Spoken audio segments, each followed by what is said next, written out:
This one might get controversial, but we're doing the top 5 best NCAA men's volleyball head coaches from the past 5 years. A quick honorable mention for this guy right here, Theo Edwards. It's only his 3rd season coaching for the Matadors at Cal State Northridge, and he's already led them to wins against GCU, Pepperdine, and a couple other good schools. To round out the number 5 spot, we have the head coach for BYU, who's been coaching there since 2016 and has led them to 3 national championship appearances, but unfortunately he lost all 3 in 2016, 17, and 21. Next up at the number 4 spot, we have David Niffen from UC Irvine, and in his very first season coaching there, he led the Anteaters to a national championship win against BYU in 2013, just after John Sproul left. It's actually a pretty big deal because he's only the 2nd NCAA men's volleyball head coach to ever do that. And he's had a lot of great teams since 2013, but unfortunately they haven't been back to a national championship in quite a while, but this might be their year. That leaves us with the top 3 best NCAA men's volleyball head coaches.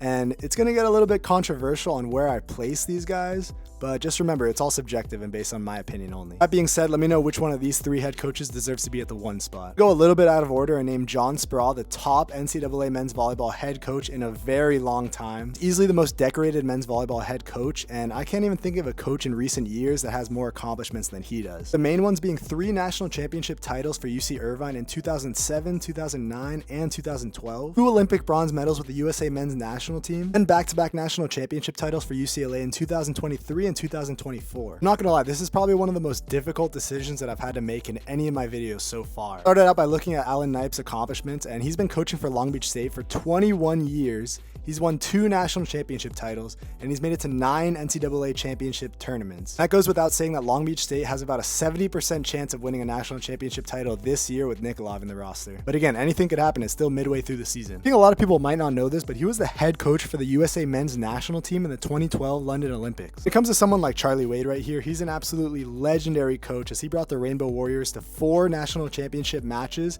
in 2019 through 2023. And no, I didn't do my math wrong. There was no national championship in 2020 because it was canceled. The hardest part about making a decision between these 2 very accomplished coaches is that I don't think that they're very fond of each other. I think a couple of years ago there was a match between Long Beach State and Hawaii where Alan Knipe was complaining about the noise level in the Stan Sheriff Center. I'm pretty sure that led to Charlie Wade just kind of brushing him off and some kind of argument starting. So just to preface, I think that this decision is completely subjective, but I have to choose somebody, and I'm gonna go with Alan Knipe at the number 2 spot and Charlie Wade at the number 3. That officially rounds out my picks for the best NCAA men's volleyball head coaches. And as always, let me know in the comments if you disagree with my order and if you think I missed anybody.